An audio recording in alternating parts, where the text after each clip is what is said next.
J'étais dans un taxi et puis on discutait avec le conducteur. Et il me racontait un petit peu son histoire. Moi, je lui posais deux, trois questions voilà, sur sa famille, qui il était, d'où il venait. C'est des choses que j'aime bien savoir en général quand j'ai envie de discuter avec les gens. Et il m'a. Je crois que c'est un truc que je me rappellerai toute ma vie, de l'impact de ce qu'il m'a dit. Il m'a dit qu'il avait perdu un enfant, qu'il y avait un de ses enfants qui était décédé. Et je me rappelle de l'impact que ça a eu sur moi à ce moment-là. Et du coup, je lui ai dit, mais t'as ressenti quoi, tu vois? On avait finalement, en quelques minutes, créé une relation où on était dans l'intime de ces ressentis, quoi. Je lui ai dit, mais t'as ressenti quoi?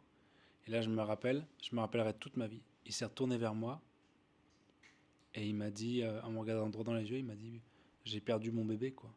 Et je me rappelle cette phrase, ça m'a transpercé. Ça m'a transpercé d'humanité, de sincérité, de douleur. Et je crois que c'est un truc que je me rappellerai toute ma vie. Cette vidéo, elle est faite sur... le sujet de cette vidéo, il est sur la force extraordinaire des gens ordinaires. Dans mon activité de thérapeute, j'ai rencontré plein de gens. Et parfois, il y a des gens qui ont des histoires de vie qui sont complètement dingues, alors que c'est des gens, entre guillemets, qui payent pas de mine, c'est monsieur et madame tout le monde. Et c'est des gens qui ont traversé des épreuves tellement dures. Et à chaque fois, ça me sert de leçon, en me disant il faut jamais juger un livre à sa couverture, que n'importe qui, en fait, a pu passer par des épreuves de vie extrêmement dures. Et à chaque fois, je suis fasciné de la volonté de vie, la volonté de faire avec, en fait, finalement, parce que je crois qu'on n'a pas le choix. On fait avec ce que la vie nous apporte, et puis on n'a pas le choix d'essayer de faire au mieux, quoi. Et je suis fasciné par ça, et je me rappelle ce chauffeur de taxi, là, il m'avait estomaqué. Estomaqué de sincérité. Et je trouve que c'est un projet que j'ai depuis un petit moment déjà. Et peut-être qu'un jour je le mettrai, je le ferai. J'aimerais donner la parole à des gens ordinaires pour qu'ils racontent des choses qu'ils ont vécues. Parce que la parole, elle est donnée souvent à des personnes qui ont fait des choses extraordinaires. Mais je considère que chacun a une histoire à raconter. Chacun a vécu des choses qui peuvent aider d'autres personnes. Chacun a tiré des leçons d'expérience et peut les partager.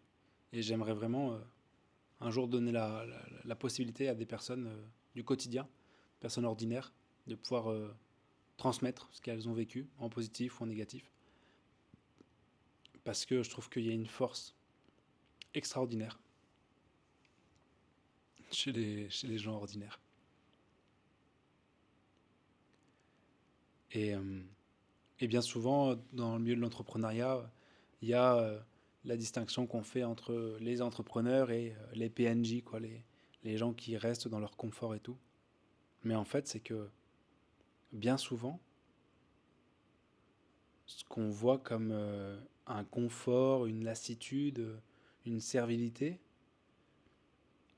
en fait, il y a aussi des histoires derrière extrêmement dures, quoi. Avec des choses vraiment pas faciles à gérer, quoi. Alors oui, tout le monde n'est pas entrepreneur, tout le monde ne fait pas des choses extraordinaires dans sa vie. Mais en fait, déjà, des fois, rien que le quotidien, il y a des trucs à gérer qui sont tellement durs, qui demandent tellement de ressources, qui demandent tellement d'énergie, qui demandent tellement de courage.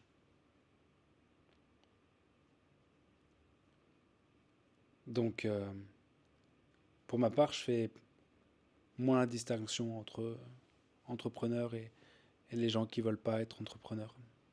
Parce que, en fait, on ne sait jamais ce que les gens ont vécu, on ne sait jamais ce que les gens vivent actuellement.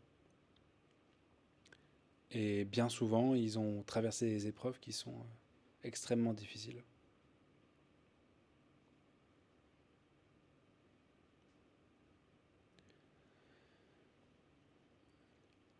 Ouais. Si tu débarques sur la chaîne, je fais une vidéo par jour. Je m'appelle Lucas. Je te laisse t'abonner, liker et puis commenter si jamais tu as traversé des choses pas faciles dans la vie.